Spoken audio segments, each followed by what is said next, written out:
할렐루야. 우리 주님 감사합니다. 아멘. 아멘. 주님 감사합니다.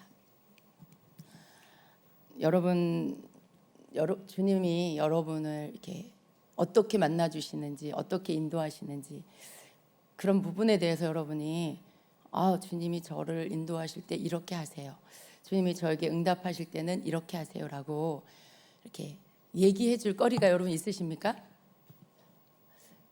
여러분을 만나 주시는 주님, 여러분에게 말씀해 주시는 주님에 대해서 여러분 옆에 있는 사람에게 이렇게 해줄 이야기가 있냐는 거예요.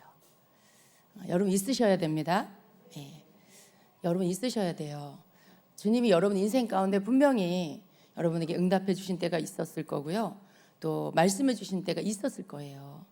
근데 때로 우리는 너무 우리의 좁은 생각으로 어떤 한 가지 혹은 두 가지 방법을 딱 생각하고 그런 방식으로 주님이 나에게 응답을 해주시지 않으면, 나를 그렇게 만나 주시지 않으면 그건 난 다른 건 주님을 만난 게 아니야 이렇게 생각하는 아주 굉장히 좁은 소견이 우리 안에 있어요.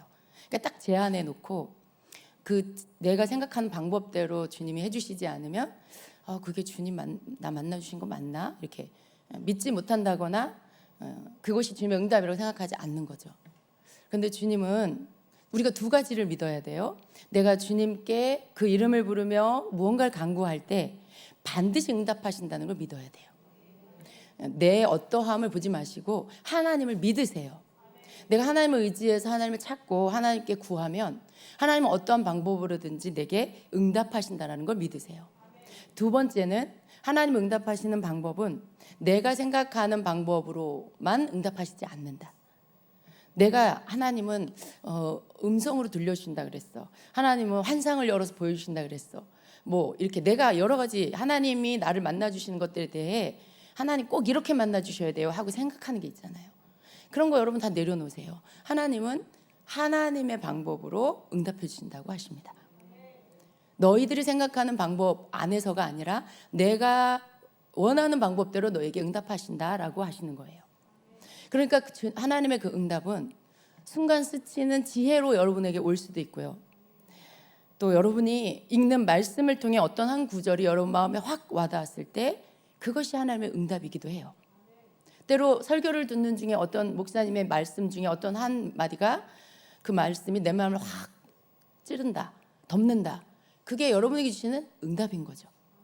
여러분이 경건의 서적을 읽다가 어떤 한 구절이 와닿을 수도 있고, 여러 가지 방법으로 하나님은 여러분에게 응답하신다는 거죠. 그러니까 그런 모든 가능성의 응답을 여러분 열어놓으시고 하나님이 하나님의 방법으로 여러분에게 응답하실 수 있도록, 그리고 그렇게 하시는 분이라는 걸 여러분 믿으셔야 돼요.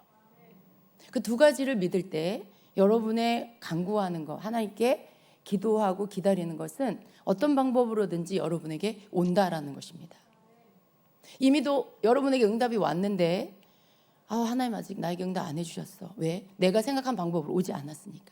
이렇게 생각하는 분도 있어요. 그런데 아닙니다. 생각보다 하나님 굉장히 빠르게 응답해 주세요. 그것이 하나님의 뜻을 완전히 위배하는 것이 아니라면 여러분에게 하나님께서 아주 빠르게 응답을 해 주신다는 거예요. 너무 빨리 와도 응답이라고 믿지 못하는 경우가 많아요. 하나님께 구했는데 너무 빠르게 응답이 와버리면 이게 내 생각 아니야? 이렇게 생각할 수도 있고요, 하나님의 응답이 이렇게 빨리 와? 라고 이렇게 생각하면서 또 다른 응답을 기다릴 수 있어요. 혹은 이거는 하나님 이거 말고요 하나님 이거 말고요 그러면서 또 다른 응답을 기다릴 수도 있어요. 그런데 하나님 편에서 보면 어때요? 이미 응답하신 거죠. 응답을 주셨는데도 놓치는 경우가 많다는 거죠. 때로 하나님의 응답은 0.1초 사이에 1초 사이에 오기도 해요. 아주 번쩍이는 지혜로 오기도 해요. 그러니까 굉장히 빠른 속도로 올 수 있죠. 그러니까 너무 빠르게 오니까 그게 하나님의 응답이라는 생각을 못할 수 있어요. 그런데 하나님이 주시는 것은 굉장히 빠른 속도로 온다는 거예요. 우리의 생각을 이렇게 찰나에 넣어주시는 거죠. 그러니까 우리가 하나님께서 응답하신다는 걸 믿고 하나님은 하나님 방법대로 응답하신다는 것을 믿어야 합니다. 그럴 때 우리가 좀 더 생각을 더 많이 열어놓고 하나님이 주시는 것들을, 그 축복을 받을 수가 있습니다. 아멘. 하나님께서 우리에게 원하시는 게 무엇일까? 우리 하나님을 묵상하면요, 하나님의 마음이 조금씩 더 알아집니다. 우리가 주님을 사랑합니다. 그렇죠? 우리가 하나님을 사랑해요. 예수님을 사랑해요. 주님을 사랑하는 것에 더, 주님의 사랑 안에서 내가 더 깊이 그 사랑 안으로 들어가기를 원할 때, 우리의 마음 안에 자동적으로 일어나야 될 게 뭐냐면, 하나님은 뭘 기뻐하실까입니다. 하나님은 뭘 기뻐하실까? 그것을 생각해야 합니다. 왜냐하면 나는 주님을 사랑하고, 사랑하는 주님을 위해 주님께 기뻐하는 것을 하고 싶은 마음이 당연히 들어야 돼요. 여러분, 사랑하는 사람에게 뭔가 해주고 싶지 않습니까? 여러분이 사랑하는 사람, 뭔가 사랑이 빠졌을 때 그 사랑하는 사람을 위해 뭔가 막 해주고 싶잖아요. 뭔가 해주고 싶고, 사주고 싶고, 기쁜 일을 기쁘게 해주고 싶은 그런 거. 그게 사랑이 가지고 오는 당연한 결과예요. 사랑 안에 그게 다 포함되어 있어요. 우리가 하나님을 사랑한다라고 하면 뭔가 하나님께 기쁨을 드리고 싶은, 하나님께 뭔가 해드리고 싶은 마음이 일어나는 게 당연한 거예요. 근데 그게 뭘까라고 생각할 때, 주님, 무엇이 하나님을 기쁘게 하는 건가요? 라고 주님께 여쭐 때 떠오르는 게 뭘까요? 그게 뭘까요? 어떤 게 하나님을 기쁘시게 할까요? 그것은 순종하는 겁니다. 순종하는 거. 순종이 하나님을 기쁘시게 합니다. 순종하는 거. 우리가 성경을 보면요, 우리는 성경을 통해 모든 걸 배워야 합니다. 해야 할 것도 성경에서 배워야 하고요, 하지 말아야 할 것도 성경에서 배워야 돼요. 왜냐하면 성경이 우리의 바른 지침이기 때문에 그렇습니다. 하나님의 백성으로서 먼저 그 인생을 살아간 우리의 믿음의 선진들을 보면서 어떤 자가 그 인생 가운데 하나님 앞에서 잘 살았는지, 어떤 자가 하나님 앞에서 실패된 인생을 살았는지를 성경을 보면서 우리가 배워야 합니다. 그래서 하지 말아야 할 것, 해야 할 것들을 우리가 거기서 찾아내서 내 삶 가운데에서도 그것을 행해야 하는 것입니다. 근데 성경에 보면 하나님이 기뻐하는 자들의 삶에 공통된 점이 있는데, 그게 뭐냐면 그들은 바로 순종의 삶을 살았다는 것입니다. 순종의 삶. 아브라함은 순종의 사람이었죠. 이삭은 또 순종의 사람이었어요. 야곱도 순종의 사람이었는데, 야곱은 어땠어요? 하나님께 순종을 배우느라 인생에 많은 고생을 했습니다. 그리고 요셉은 하나님의 뜻을 이루기 위한 여정에 말씀에 순종함으로 자신을 지켜냈습니다. 결국 또 요셉도 순종이에요. 모세는 그 많은 이스라엘 백성들을 이끌면서 늘 하나님 말씀에 순종했습니다. 자기를 막 죽이려고 하고 돌로 치려고 하고 대적하는 그들 앞에서도 하나님 말씀에만 순종했어요. 순종입니다. 그리고 다윗도 기름 부음을 받은 자에게 손대지 말라고 하신 하나님의 말씀에 순종하느라 자신을 쫓아다니면서 죽이려고 하는 사울 왕을 죽일 기회가 있었는데도 그를 죽이지 않았어요. 그에게 손대지 않았습니다. 순종 때문에 그런 거예요. 하나님 말씀에 순종하려고. 물론 이들이 다 그 인생에 잘한 것만 있냐? 그렇지는 않습니다. 그 인생의 여정에 실수한 것들도 있고요, 범죄한 것도 있습니다. 그러나 하나님은요, 그것을 크게 보지 않으셨어요. 회개와 하나님 앞에서 순종으로 살아가는 그 믿음의 마음의 중심으로부터 나오는 하나님을 따르는 삶을 보셨습니다. 거기에는 늘 순종이 함께 있었다는 거예요. 여러분, 하나님을 사랑한다는 것이 뭘까요? 바로 순종하는 것입니다. 하나님을 믿는 거, 이거 맞아요. 세상 그 어떤 것보다도 하나님을 생각하고 그 뜻대로 사는 거, 이것도 맞습니다. 이거 하나님 기뻐하는 거 맞아요. 그런데 여러 가지 말들로 하나님을 사랑하는 것이 무엇인지를 설명할 수 있겠지만, 하나님 편에서 볼 때, 인간이 하나님을 사랑한다고 할 때 그 말의 진정한 그 의미는요, 바로 하나님께 온전히 순종하는 것에 두실 것입니다. 하나님께 순종하는 것. 순종은 순순히 따르는 것이라고 네이버가 가르쳐 줍니다.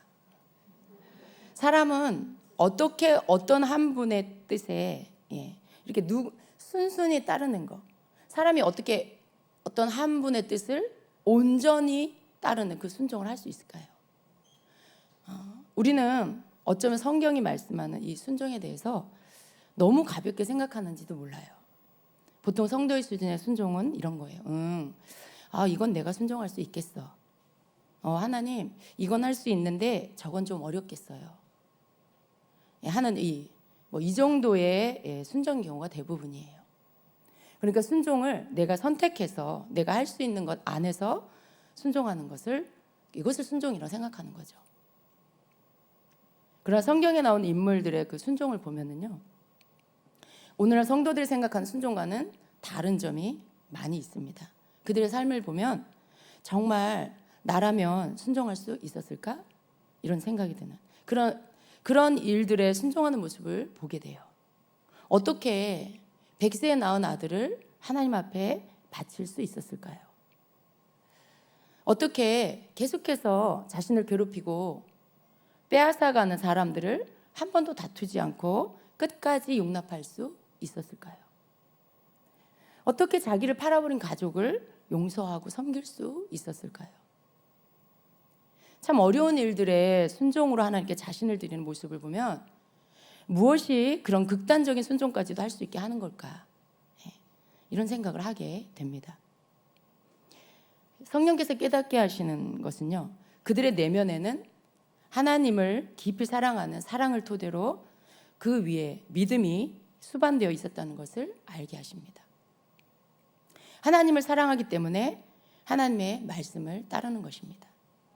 하나님을 사랑하니까 견디는 것이고 참아내는 것입니다. 하나님을 사랑하니까 용납하고 용서하는 것입니다. 결국 하나님을 사랑한다는 것은 결국 순종이라는 열매로 사랑을 이렇게 보이게 되는 것이죠. 그러니까 사랑의 열매는 순종이라는 것입니다. 사랑하는데 순종하지 않는다. 혹은 내가 하고 싶은 순종만 한다. 이런 것은요, 아직 하나님을 충분히 사랑하지 않는 것이라고 봐야 됩니다. 순종은 사랑의 열매이기 때문에 그래요. 하나님은 순종의 열매를 너무나 기뻐하세요. 순종하는 것을 보시고 내가 하나님을 사랑하는 것을, 내가 하나님을 믿는 것을 인정하시는 것입니다. 우리가 순종하는 것을 하나님이 보실 때, 네가 나를 사랑하는구나, 네가 나를 믿는구나, 이것을 인정하신다는 것입니다. 우리가 아무리 하나님 사랑해요, 사랑해요, 사랑해요 라고 해도 그 삶에 하나님 앞에 하나님이 말씀하시는 순종이 따르지 않으면 하나님이 아직 인정할 수 있는 그런 사랑도 그런 믿음도 아직은 아닐 수가 있다라는 것입니다. 물론 우리가 하나님을 사랑하는 것, 그리고 우리가 하나님 앞에 온전히 순종하는 것은 우리가 하나님을 온전히 만나야 돼요. 주님의 임재가 무엇인지 경험해야 되고요. 그 속에서 주님을 내가 경험해야만 이게 가능해집니다. 내가 내 힘으로 아무리 아직은 잘 모르겠는 하나님 앞에 순종을 하려고 해도 사실은 잘 되지 않아요. 근데 우리가 하나님을 만나면 주님의 임재를 경험하고 그분을 경험하면 그것이 되어지기 시작하는 것이죠. 그러니까 여러분 어떻게 해야 될까요? 내가 정말 더 많은 순종을 하려면 주님의 임재를 더 구해야 돼요. 주님, 더 저를 만나주세요. 주님, 더 저와 함께 해주세요. 주님이 누구신지 저에게 더 알게 해주세요. 이런 기도를 여러분 하셔야 되겠죠. 그럼 하나님 여러분을 만나주실 거고요. 하나님 어떤 분인지 알게 해주실 거고요. 그럼 여러분 주님과 사랑에 빠지게 됩니다. 그러면 주님을 사랑하게 되면 순종하게 되는 것이죠. 여러분, 우리 예수님이 어떠셨을까요? 예수님은 하나님 앞에 어떠셨을까요? 예수님은 히브리서 5장 8절 9절에 보니까 그가 아들이시면서도 받으신 고난으로 순종함을 배워서 온전하게 되셨은즉 자기에게 순종하는 모든 자에게 영원한 구원이 되시고 라고 말씀해요. 예수님은 하나님 아버지께 온전한 순종을 드리셨습니다. 십자가를 지라는 아버지의 말씀 앞에 고난의 십자가를 지기 위해서 이 땅에 오셨죠. 그리고 온전한 완전한 순종을 보여주셨습니다. 여러분, 이것이 뭘까요? 예수님이 그 고난의 십자가를 질 필요 없으신 분이죠. 아무런 죄가 없으신, 깨끗하신 분이죠. 거룩하신 하나님이신 예수님입니다. 그런데 그분이 이 땅에 오셔서 고난의 십자가를 지셨어요. 죄값의 십자가를 지셨어요. 왜요? 단지 하나님 말씀이니까? 하나님 말씀에 순종한 거 맞는데 그 안에 뭐가 들어있냐면 그 안에 하나님 아버지를 향한 사랑이 들어있어요. 그 안에 우리를 향한 사랑이 들어있어요. 사랑하기 때문에 십자가를 지신 거예요. 그러니까 십자가는 순종은, 예수님의 순종은 사랑의 결정체인 거죠. 사랑 때문에 순종하신 것입니다. 그래서 깊은 사랑은요, 언제나 순종을 낳습니다. 신앙이 어릴 때는 순종의 횟수도 적습니다. 그러나 하나님을 더 알아가고 그 은혜를, 그 사랑을 더 깊이 알아가게 되면 더 많은 순종을 하게 되고요, 더 어려운 순종도 하게 된다라는 것입니다. 그런데 알면서도 또 순종이 안 되는 경우가 있어요. 하나님 사랑도 알고 은혜도 아는데 순종이 잘 안 된다. 그 왜 그럴까요? 순종이 저절로 되는 게 아니기 때문에 그래요. 여러분, 이 순종은요, 내가 하나님 은혜도 알아, 하나님 사랑도 알아, 하나님 만난 경험도 있고 하나님 임재가 뭔지도 다 아는데도 순종이 잘 안 되는 경우가 있다는 거예요. 사실은 그것은 순종이 왜 안 될까? 하나님 순종 되게 해주세요. 물론 뭐 그렇게 기도하는 거 좋아요. 그러나 엄연하게 말하면 그 순종은 내가 내 의지로 하는 거예요. 하나님의 사랑을 알고 은혜를 맛봤고 임재가 무엇인지 아는데도 순종이 안 되는 건 내가 안 하는 거죠. 내가 의지적으로 하려고 하지 않기 때문에 못하는 그런 불순종이 있습니다. 근데 여러분, 그것은 누군가를 탓할 수 없는 거예요. 하나님도 탓할 수가 없는 것입니다. 순종은 내가 나의 의지를 사용해서 순종하기로 결정하는 거죠. 오늘 여러분 교회 오는 거, 여러분이 하나님 앞에 뭔가 예물을 드리는 거 억지로 하시는 거 아니잖아요. 누가 막 시켜서 억지로 하기 싫은데, 가기 싫은데 억지로 교회 왔어. 누가 막 날 잡아 끌어가지고 막 오기 싫은데 억지로 온 거 아니잖아요. 나 막 헌금하기 싫은데, 11조 하기 싫은데 누가 막 내 손을 잡아 끌어가지고 헌금하게 한 거 아니잖아요. 여러분이 의지를 가지고 결정한 거예요. 오늘 하나님께 예배하러 가야지. 나 하나님 앞에 하나님의 것 구별해서 드려야지. 하나님께 감사함을 드려야지. 그 마음으로 여러분 결정하고 여러분 의지를 사용해서 하나님께 드린 거죠.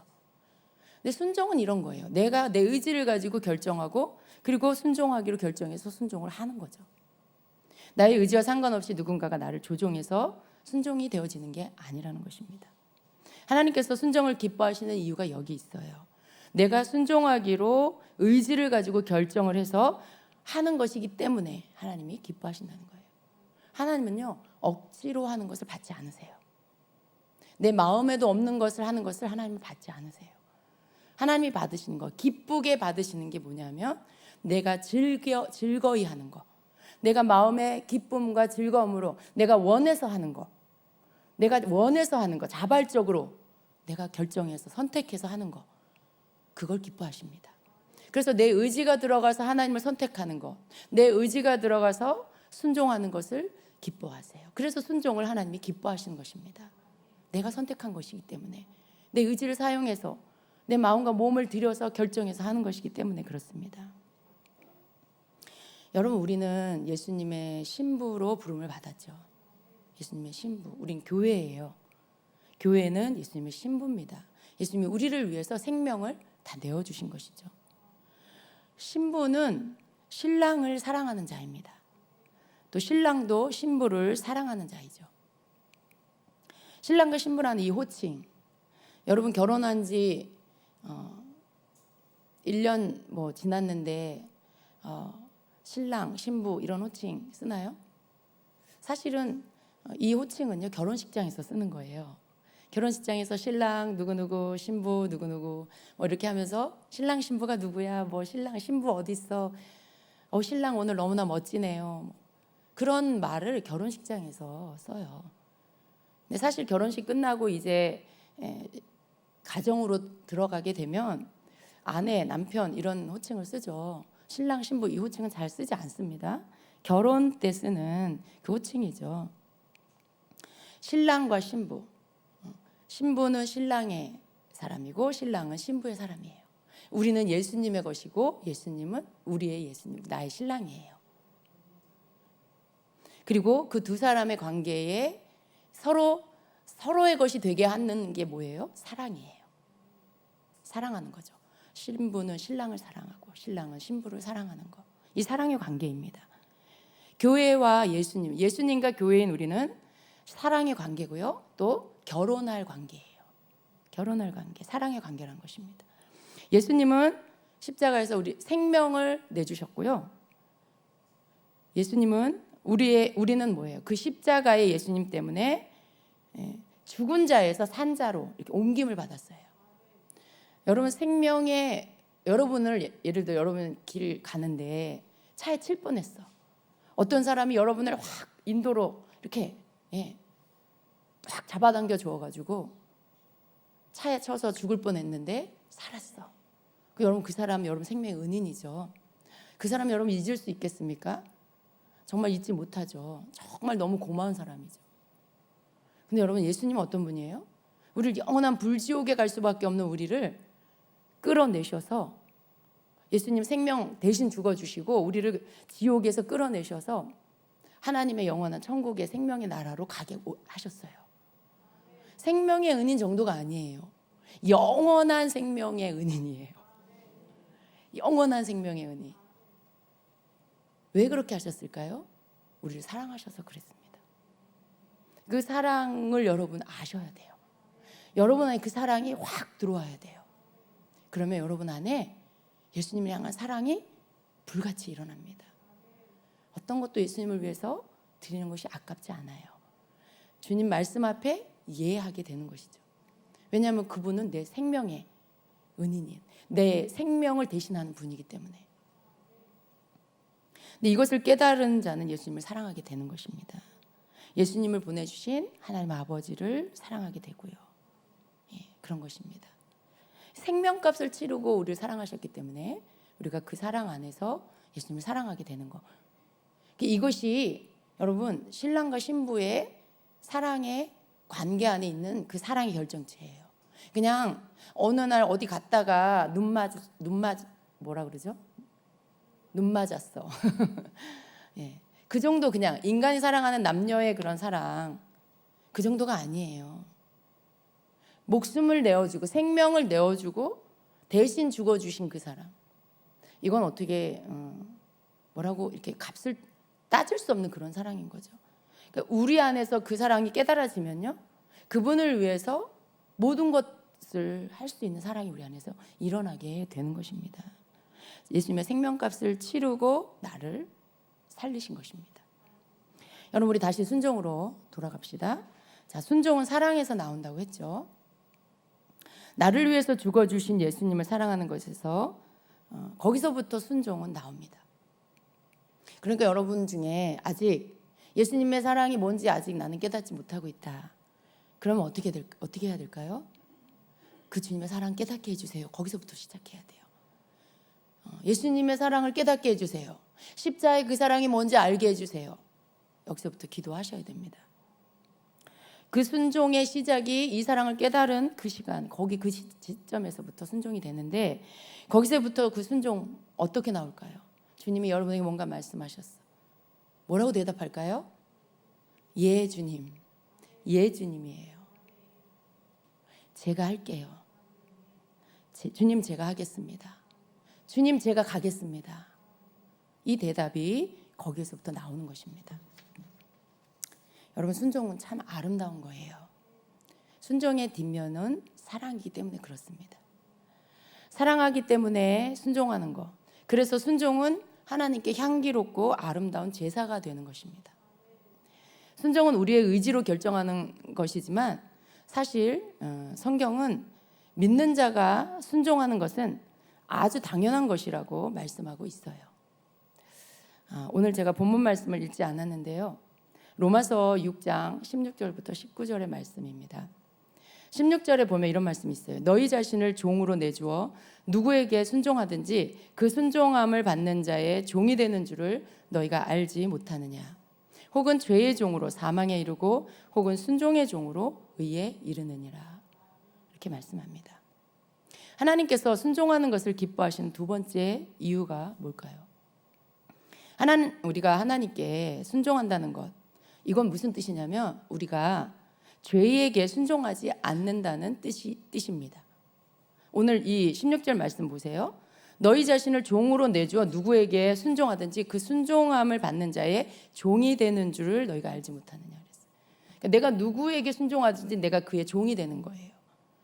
혹은 죄의 종으로 내가 죄를 순종함으로 인해 죄를 따르는 죄에 순종하면 내가 죄의 종이 되죠.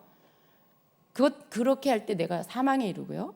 혹은 순종의 종으로 순종함으로 주님 앞에 순종함으로 의에 이른다고 했는데 내가 하나님께 순종하기로 결정하고 순종하는 것은 곧 죄에게 순종하지 않겠다. 죄에게 순종하지 않는다라는 뜻이에요. 다시 말해서 죄를 짓지 않는다는 것이죠. 죄가 시키는 일을 난 하지 않겠어 라고 하는 거예요. 죄는 언제나 하나님과 우리 사이를 갈라놓습니다. 멀어지게 만들어요. 죄는 하나님을 사랑하지 못하게 만듭니다. 죄를 짓는 일에 나 자신을 내어주는 것은요, 죄에게는 순종이지만 하나님께는 불순종하는 것입니다. 그러니까 둘 중에 하나예요. 내가 하나님께 순종하든지 아니면 죄에게 순종하든지. 내가 하나님께도 순종하면서 죄에게도 순종하고, 이게 하나님 두 가지를 같이 할 수가 없어요. 둘 중에 하나를 할 수 있어요. 그런데 우리가 하나님께 순종한다라고 하면 뭐예요? 나는 죄에게 순종하지 않습니다라는 뜻이죠. 근데 이것을 내 의지로 결정하는 거예요. 내가 그것을 선택하는 거죠. 그러니까 하나님께서 순종을 기뻐하시는 이유가 여기에 있어요. 죄를 버리겠다는 거죠.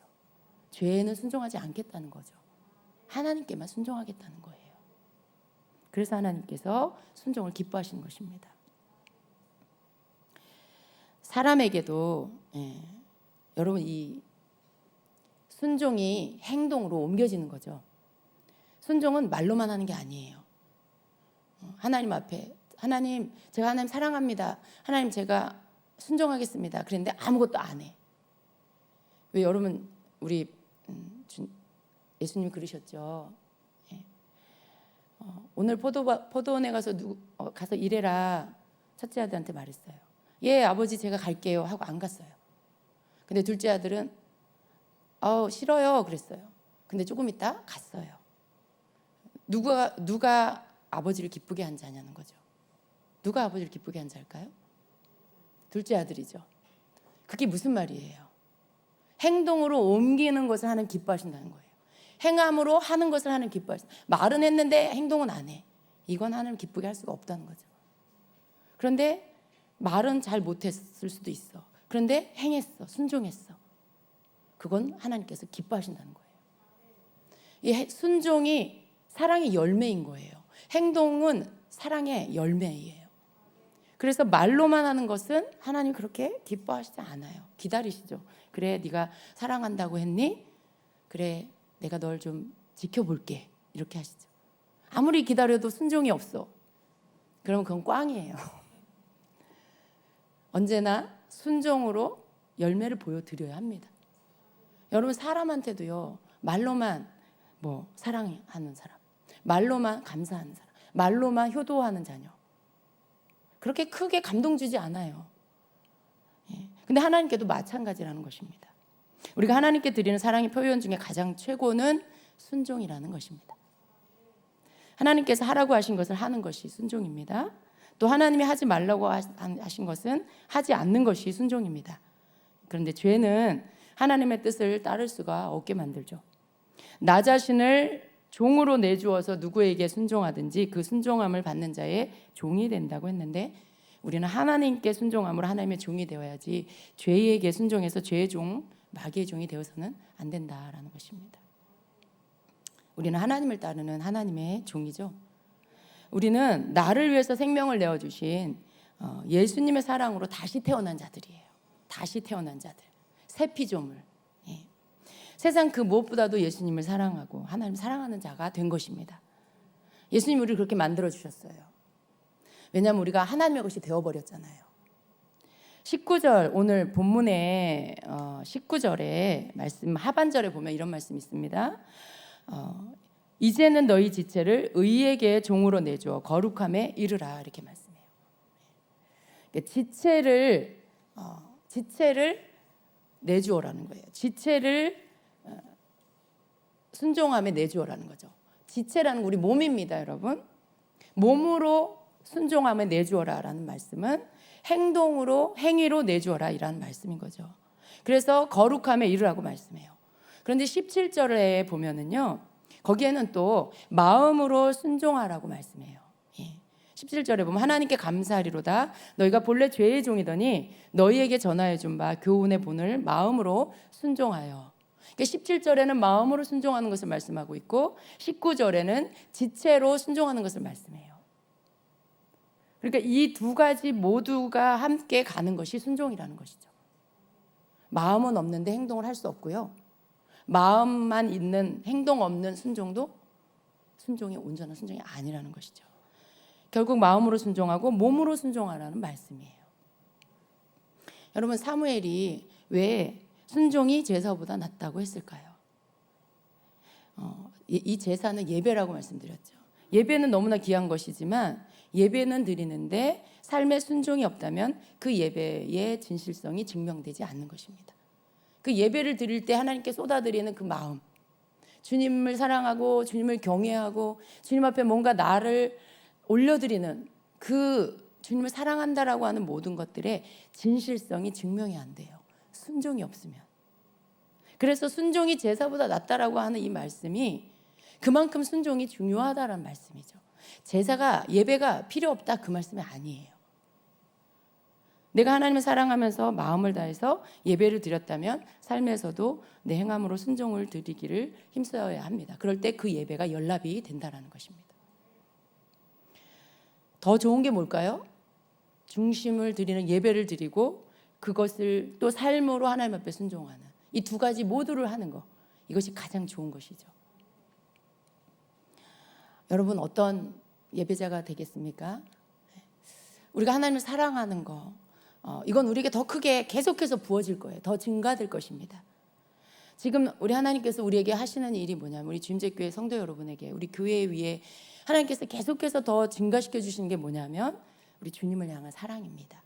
신랑을 향한 사랑을 계속 부어주고 계세요. 신부의 사랑을 우리에게 더 채워주고 계세요. 그래서 우리 안에 신부 단장을 시켜주시는 거예요.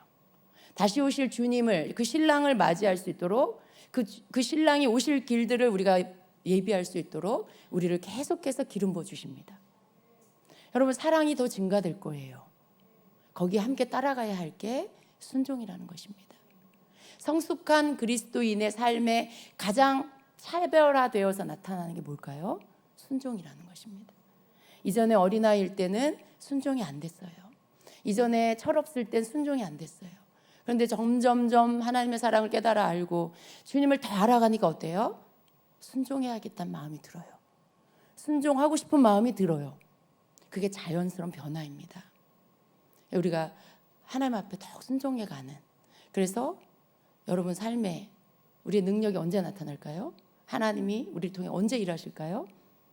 마음도 드리고 우리의 몸도 드리는 그 사랑의 결정체인 순종이 되어질 때 우리에게서 주님이 나타난 일들이 있게 될 것입니다. 우리의 말에 사람들이 따르는, 같이 교회 가자, 왠지 가야 될 것 같은, 왠지 저 집사님의 말을 거역할 수가 없어, 안 가면 안 될 것 같아, 왠지 저 장로님 말씀 따라야 될 것 같아, 이런 마음이 들게 하는 권세 있는 말, 어떤 그런 하나님이 주님의 권위를 여러분에게 입혀주실 것입니다. 주님 우리에게 그것을 기다리고 계세요. 여러분, 우리가 주님 앞에 사랑으로 성장하고 또 순종으로 더 열매를 맺는 우리가 되기를 원합니다. 그래서 우리가 정말 주님이 원하시는 그 아름답고 정말 고귀한 신부가 돼서 정말 주님이 오실 그날 기쁨으로 주님을 맞을 수 있는 그런 자가 되어야 하겠습니다. 아멘. 여러분 그렇게 되기를 축복합니다. 아멘. 함께 기도하겠습니다. 우리 이 시간에 기도하겠습니다. 여러분 우리가 순종을 계속해서 미루고 순종을 불순종으로 계속해서 하면 우리 안에 불순종의 영이 자리를 잡아요. 그건 어떻게 없애야 될까요? 회개함으로 깨뜨려 버려야 합니다. 하나님 제가 알면서도 불순종했습니다. 하나님 제가 알면서도 하나님 뜻이 아닌 제 뜻대로 했습니다. 먼저 우리가 하나님께 순종을 하려면 지난날 불순종했던 것들에 대해서 하나님께 좀 내어놓고요. 하나님께 회개하고요. 하나님 제가 순종의 사람이 되게 해주세요. 정말 주님의 사랑을 더 부어주세요. 주님을 사랑하는 마음으로 그 마음으로 주님께 다 순종할 수 있는 자가 되게 해주십시오 라고 기도해야 합니다. 여러분 이 시간에 자기 자신을 위해서 이렇게 함께 기도하겠습니다.